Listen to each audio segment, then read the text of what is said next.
Para entendermos a teoria crítica do esporte, precisamos entender um pouquinho sobre o esporte moderno. Segundo Walter Bracht, em seu livro Sociologia Crítica do Esporte, o esporte moderno refere-se a uma atividade corporal do movimento com caráter competitivo surgido no âmbito da cultura europeia por volta do século XVIII. Gutmann, em 1979, identificou 7 características básicas: secularização, igualdade de chances, especialização dos papéis, racionalização, burocratização, quantificação e busca do recorde. O esporte pode ser visto e dividido em esporte de alto rendimento ou espetáculo e esporte enquanto atividade de lazer. Essas duas vertentes, com características bem diferentes, enquanto uma abrange a busca de satisfação, seja por meio de competições, vitórias, campeonatos, buscando até mesmo melhorias financeiras, o outro está em busca do prazer. Desde que se desenvolveu o esporte moderno, despertou várias reações críticas. Crítica essa antes da sistematização da crítica ao esporte, ou seja, ele nos mostra como as críticas tiveram depois de se sistematizar. Segundo Bennett, em 1982, citado por Bracht em seu livro, existem 5 pontos às críticas ao esporte: emancipação do esporte dos senhores, os princípios da competição, do rendimento e do recorde, mentalidade esportiva e capitalista, como o esporte como arma de dominantes, esporte burguês a serviço do militarismo e do fascismo. A crítica de orientação frankfurtiana. Segundo a escola de Frankfurt, a sociedade e os homens estão alienados, onde os homens nessa sociedade teriam suas necessidades e desejos manipulados ao capitalismo.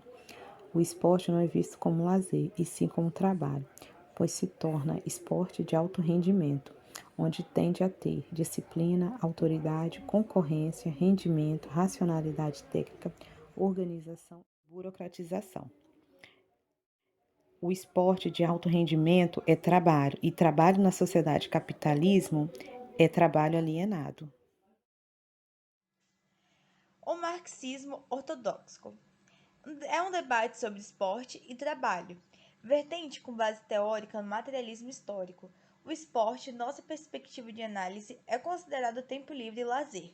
Para Gundelprin, Walter e Meyer, ao contrário do que ensinou em Frankfurt, o esporte tem ligação com as necessidades de reprodução de energia. Forças de trabalho para o sistema de reprodução capitalista. Goldenflin diferencia 2 tipos de reprodução: produção simples, que é igual à física, e produção ampliada da força do trabalho, que é a qualificação do trabalhador. Os autores entendem que, se o esporte restringe sua função de reprodução de força do trabalho, ou seja, se ela atrapalha e afeta suas qualidades pessoais, como dedicação, disciplina, pontualidade, etc., ela estará reforçando a submissão do trabalhador ao capital. Porém, se o esporte de lazer ajuda na melhoria do trabalhador, estaria em condições melhores de resistir à exploração. À frente a uma ambiguidade, o esporte de lazer parece contribuir para a reprodução de força de trabalho e como também no sentido contrário. A influência do poder de classe é submetido neste paradigma teórico e, assim sendo, o espaço para a discussão do problema da relação da cultura com o que Gramsci chama de hegemonia e o papel do esporte nessa relação é muito reduzido. O conceito central em Gramsci para as nossas discussões aqui é o de hegemonia. Segundo Chauí, a novidade gramsciana consiste em considerar que o conceito de hegemonia inclui o de cultura como processo social global que constitui a visão de mundo de uma sociedade e de uma época, e o conceito de ideologia como sistema de representações, normas e valores de classe dominante, que ocultam sua particularidade numa universalidade abstrata. Hegemonia, portanto, não pode ser entendida como uma estrutura estática. Segundo Williams, na prática, a hegemonia nunca pode ser singular. Suas estruturas concretas são altamente complexas e, sobretudo, não existe apenas passivamente de forma de dominação. deve ser continuamente renovada, recriada, defendida e modificada, e é continuamente resistida, limitada, alterada, desafiada por pressões que não são suas. Neste sentido, devemos acrescentar ao conceito de hegemonia os conceitos de contra-hegemonia e hegemonia alternativa, que são elementos reais e persistentes da prática. O conceito de hegemonia permite, portanto, entender o esporte não só como elemento de dominação, mas também como resistência cultural ou resistência política. Esporte e Estado. Até o momento, procuramos enfatizar a abordagem que busca identificar o esporte enquanto fenômeno cultural com as relações de poder, ou seja, a abordagem que faz crítica ideológica. O Estado é também ativo no plano cultural e no plano esportivo. Os estudos nesse sentido têm privilegiado os regimes autoritários sobre objeto de análise. Esses regimes caracterizam-se via de regras absolvição por parte do Estado autoritário. Importante análise das relações Estado e esporte é identificar o tipo. O esporte organizou-se no primeiro momento na Inglaterra, no âmbito da sociedade civil, sem maiores intervenção do Estado. Hoje o Estado intervém no esporte de forma intensa. Vários são os motivos que regem tal intervenção: a integração nacional, educação civil, melhoria da qualidade de vida e etc.